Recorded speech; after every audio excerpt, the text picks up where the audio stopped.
जय Malhar news चॅनलच्या सर्व प्रेक्षकांना सपना चौधरीचा नमस्कार। नंदुरबार जिल्ह्यातील अक्कलकोवा पंचायत समिती कार्यालयाच्या प्रशासनातील अधिकारी व कर्मचारी यांच्या निष्काळजीपणाचा कारभार पुन्हा एकदा चव्हाट्यावर आला आहे। कोणतीही शासकीय सुट्टी नसताना देखील अनेक अधिकारी आणि कर्मचारी कार्यालयीन वेळेत कार्यालयात अनुपस्थित असल्याचे स्पष्ट झाले असून यामुळे पंचायत समिती कार्यालयात शासकीय कामकाजानिमित्त येणाऱ्या सर्वसामान्य नागरिकांचे मोठे हाल होत आहेत। शुक्रवार हा कार्यालयीन दिवस असतानाही पंचायत समितीतील अनेक अधिकारी आणि कर्मचारी हजर नव्हते, त्यामुळे अतिदुर्गम भागातून कामानिमित्त आलेले सरपंच आणि ग्रामस्थ यांना त्यांचे शासकीय काम न होता रिकाम्या हाताने परत जावे लागले। प्रशासनातील या ढिसाळपणाबद्दल स्थानिक पातळीवर तीव्र नाराजी व्यक्त केली जात आहे। या पार्श्वभूमीवर सत्ताधारी शिवसेना शिंदे गटाच्या पक्षाचे आमदार आमशा पाडवी यांनी तीव्र संताप व्यक्त करत पंचायत समितीच्या कारभारावर आगपाखड केली आहे।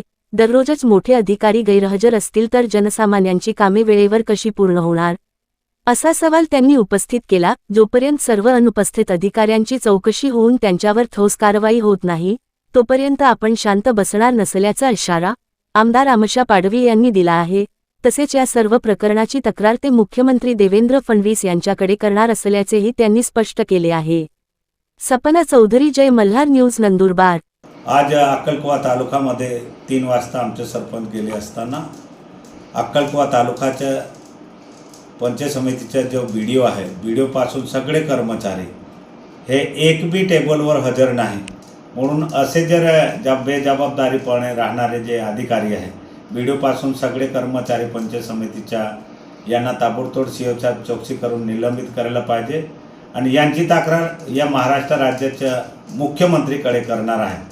जोपर्यंत हे निलंबित सगळे होत नाही तोपर्यंत मी काय गुपचूप बसणार नाही, कारण हा आदिवासी तालुका आहे। आदिवासी जिल्ह्यामध्ये जर अशा पद्धतीचे जर कर्मचारी राहत असेल तर यांना रीतशीर कायदेशीर यांच्यावर गुन्हे दाखल बी व्हायला पाहिजे। का आदिवासींच्या दिशाभूल करणारे अधिकारी त्यांच्यावर रीतशीर कारवाई करायला पाहिजे, अशी मागणी मी महाराष्ट्र राज्य मुख्यमंत्रीकडे करणार।